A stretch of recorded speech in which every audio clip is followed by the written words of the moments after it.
మహారాష్ట్రలోని 288 శాసనసభ స్థానాలకు కాసేపటి క్రితం పోలింగ్ మొదలైంది.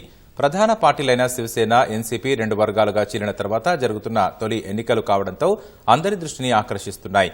ఉదయం 7 గంటలకు ప్రారంభమైన ఓటింగ్ సాయంత్రం 6 గంటల వరకు సాగనుంది. ఇప్పుడిప్పుడే పోలింగ్ కేంద్రాలకు ఓటర్ల రాక మొదలైంది. 288 స్థానాల్లో మొత్తం 4136 మంది అభ్యర్థులు బరిలో ఉన్నారు. మహారాష్ట్రలో మొత్తం 9.63 కోట్ల మంది ఓటర్లు ఉన్నారు.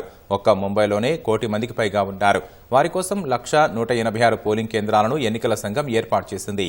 బీజేపీ, శివసేన, సిందే వర్గం, ఎన్సీపీ అజిత్ పవార్ వర్గాలతో కూడిన మహాయుతి, కాంగ్రెస్, శివసేన, ఉద్దవ్ వర్గం, ఎన్సీపీ శరద్ పవార్ వర్గాలు కలిసి ఉన్న మహావికాస్ అఘాడీ మధ్యే ప్రధాన పోటీ నెలకొంది. బీజేపీ 149 స్థానాల్లో పోటీ చేస్తుండగా సీఎం సిందే వర్గానికి చెందిన శివసేన 81, డిప్యూటీ సీఎం అజిత్ పవార్ వర్గానికి చెందిన ఎన్సీపీ 59 చోట్ల బరిలో నిలిచాయి. కాంగ్రెస్ 101 స్థానాల్లో రంగంలో ఉండగా ఉద్దవ్ వర్గానికి చెందిన శివసేన 95, శరద్ పవార్ వర్గానికి చెందిన ఎన్సీపీ 86 నియోజకవర్గాల్లో పోటీ చేస్తున్నాయి.